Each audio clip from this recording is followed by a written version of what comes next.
Olá, bom dia a todas e a todos vocês que nos acompanham constantemente aqui em nossa página Lindomar Gomes no Facebook. Começando aqui esse bate-papo, estou esperando os primeiros entrarem para falar se está tudo ok, se está legal aí o nosso áudio, se está chegando bem.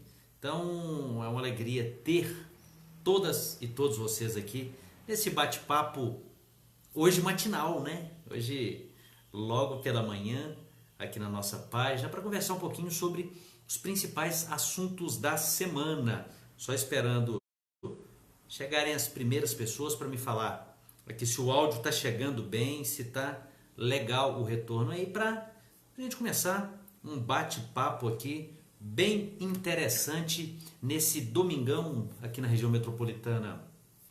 Amanheceu um pouco mais ensolarado, aquela chuva pesada já deu uma trégua, que é a chuva que inclusive segurou o jogo lá da Argentina, a grande final da Libertadores desse ano entre River e Boca Juniors, teve que ser transferido de ontem para hoje por causa das chuvas, né? Até Buenos Aires. Então já tenho aqui retorno da Ana Aparecida falando que está chegando excelente e da Lucimar Rodrigues de Paula Roth também falando que está chegando muito bem o retorno. Então já dá para a gente começar aqui esse bate-papo nosso para conversar sobre os principais assuntos da semana. O que eu anotei aqui para conversar com vocês? Eu anotei aqui 3 assuntozinhos para a gente conversar. Mas o primeiro deles, eu estou observando que nos comentários, nas discussões principais, ele está até tomando uma proporção muito maior do que deveria e acaba sobrepondo sobre os demais, ou sobre os demais assuntos. O assunto principal que eu separei aqui, até porque é um assunto que eu gosto de trabalhar com ele, que é o assunto do Enem. O que acontece? De segunda para cá, talvez terça-feira, ganhou contornos grandes, contornos gigantes da discussão do Enem ideológico. Isso ganhou uma proporção, uma discussão assim enorme. O que eu estou observando?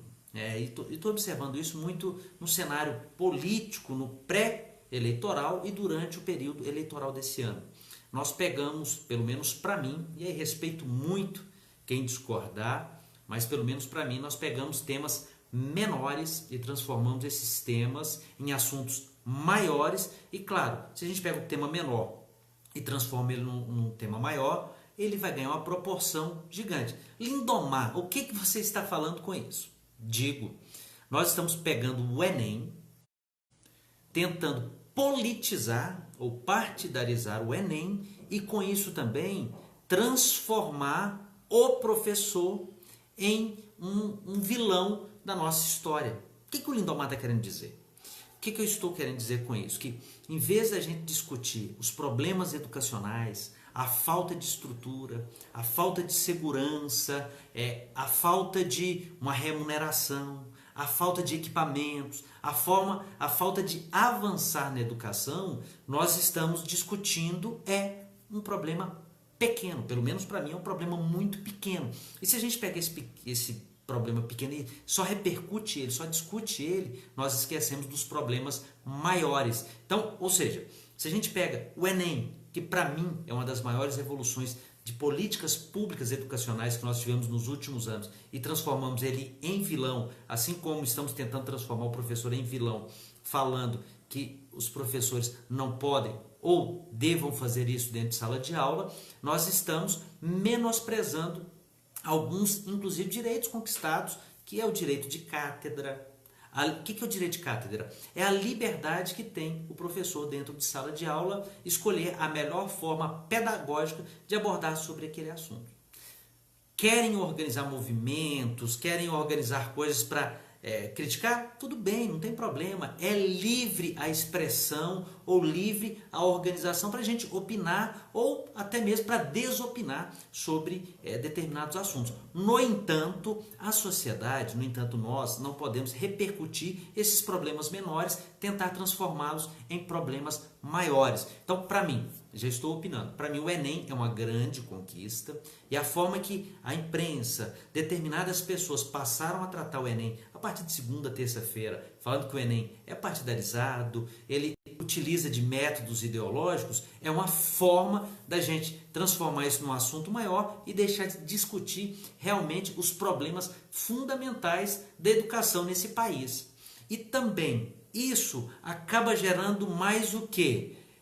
Acaba gerando a dissintonia nossa com os grandes problemas. E aí nós vamos transformar, e já estou dando o exemplo, nós vamos transformar o professor que é vítima desse sistema educacional em um vilão. Nós não podemos deixar que o professor e que a educação seja transformada em vilã e não vítima de todo esse sistema. Se a gente pegar esse problema menor e transformar isso numa coisa gigante, nós estamos perdendo o debate. E por que estamos perdendo o debate? Porque, primeiro, estamos deixando de lado a discussão principal da educação. Segundo, nós pegamos um problema, colocamos toda a população para debatê-lo, e enquanto isso, outros problemas vão avançando na sociedade. E aí são os outros dois temas que eu queria conversar com vocês aqui.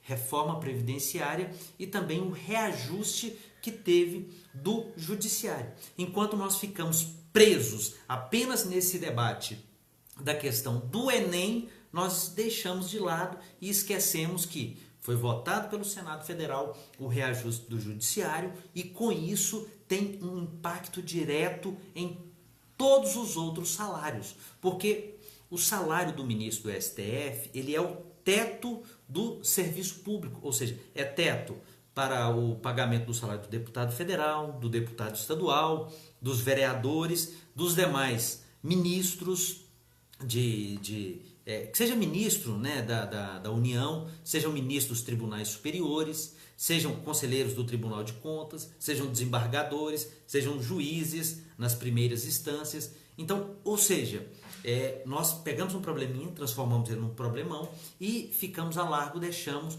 que esse debate maior, esse debate central, ele não fosse feito. Naturalmente, a cortina de fumaça do Enem acabou encobrindo os nossos olhos de olhar esse tema central. Assim como esse tema ainda vai ser colocado, vai ser debatido, vai ser falado, enquanto isso nós não observamos como a reforma da Previdência ela pode avançar e pode prejudicar e muito o trabalhador e a trabalhadora no Brasil. Eu não estou, ainda é cedo para a gente posicionar juridicamente sobre a reforma da Previdência, até porque não tem de fato uma proposta concreta que vai ser debatida no Congresso Nacional. Isso não tem fato jurídico. Nós temos fatos políticos para debater sobre a reforma da Previdência. E até agora eu fico muito preocupado porque, para mim, antes de discutir a reforma da Previdência, né, eu acredito que toda a população ela teria o maior prazer de discutir e de debater a reforma da Previdência se isso viesse antecedido de uma discussão muito maior. Nós precisamos discutir orçamento público nesse país. Eu já falei muito com vocês aqui. Nós temos que debater orçamento público. Eu quero para o ano que vem, o ano de 2019, constantemente debater aqui, falar um pouco sobre o que é orçamento público, a lei plurianual, a lei orçamentária anual. Quero tentar ver como que a gente pode criar um mecanismo de informar o que arrecada, quais são as despesas, principalmente da União, porque a União acaba puxando o restante município e estados. Por que o Lindomar está falando isso? Por que eu estou falando sobre essa questão do orçamento? Porque a reforma da Previdência, sempre que ela entra em pauta, a discussão porque se não fizer a reforma da Previdência, nós vamos quebrar o país. Tudo bem, não tem problema. Pode até fazer uma reforma da Previdência. Mas precisamos, anterior a isso, fazer esse debate maior que eu estou propondo. Por que o Lindomar está propondo isso? Por que o Lindomar está falando em discutir orçamento público? Simples. Porque nós não sabemos o que nós pagamos de serviço das dívidas ou das dívidas. Recentemente estava ouvindo quanto o Estado de Minas Gerais tem de pagamento de serviço de dívida para a União. Ou seja, se a gente fizer esse debate, se a gente transformar isso numa coisa pública, numa coisa transparente, fica mais fácil de debater com a população depois a importância que tem dos tributos. ou a importância que tem de fazer determinadas reformas dentro do Estado brasileiro. Mas sem fazer isso, pelo menos para mim, eu acho que não dá para a gente fazer. Quem paga a conta somos todos nós, é o povo brasileiro. Então é legítimo que possamos aprender e saber um pouco mais sobre o orçamento público. Então, antes de debater a reforma da Previdência, a população, nós precisávamos nos apropriar um pouco mais sobre o orçamento público, para a gente realmente saber se tem que fazer essa reforma, ou se fizer a reforma, vai ser apenas uma reforminha, daí a pouco nós continuamos com dívida pública no nosso país, e aí sempre quem paga a conta é o trabalhador e a trabalhadora, e não aqueles que sempre se beneficiaram mais do poder público, da máquina pública. Isso nós precisamos saber. Até para o povo saber o que tem de isenções. Existem muitas isenções que o Estado brasileiro ele concede, e é claro que determinadas empresas são beneficiárias. Isso nós precisamos saber e muito. Então, para fechar esse domingo, agradecendo o que a Nilza me escreveu aqui, Lindomar, sempre em sintonia com o povo. Você merece nossos aplausos. Bom dia, bom domingo. Muito obrigado para você, Ariadne, todos que estão aqui mandando felicitações para mim. Um bom dia e muito obrigado. Então, para finalizar essa nossa conversa de hoje, conversei aqui com vocês sobre a repercussão que ganhou o Enem por causa de determinadas questões. Essas repercussões acabaram jogando uma cortina de fumaça e tampando as discussões centrais que aconteceram no país essa semana. Então, eu disse, o Enem para mim é uma grande conquista para a nossa juventude, ou para quem quer continuar os seus estudos. Nós não podemos retroceder em relação ao Enem. Sobre os outros assuntos, reajuste do judiciário, acabou que ficou tampado dentro dessa cortina de fumaça, que nós pegamos um tema menor e transformamos ele em grande, e os temas grandes minimizamos eles, e eles não repercutiram ou não tiveram o devido apoio e clamor popular que deveria ganhar. Reforma da Previdência, ainda não temos uma discussão jurídica dela, apenas política, porque nós não sabemos o texto que será votado, e então é muito cedo para discutir a questão jurídica, mas política dela. Nós precisamos discutir anterior a isso orçamento público, para a gente saber se realmente necessita dessa reforma da Previdência, ou se necessitar, quais deverão ser os moldes ou o que deverá estar em um projeto de lei para ser votado, até porque ela mexe na Constituição. Então tem que ser um projeto de emenda à Constituição, que depende de um número maior de deputados federais e senadores votando e apoiando. Isso o povo precisa saber.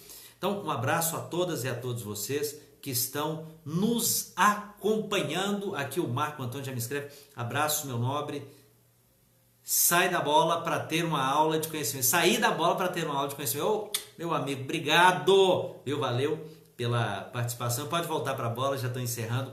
Muito obrigado a todas e a todos vocês, constantemente aqui em nossa página. Não deixem de compartilhar essa live de hoje. Não deixem de compartilhar a nossa página com seus amigos e com todos os seus contatos. Um abraço, bom resto de domingo a todas e a todos vocês.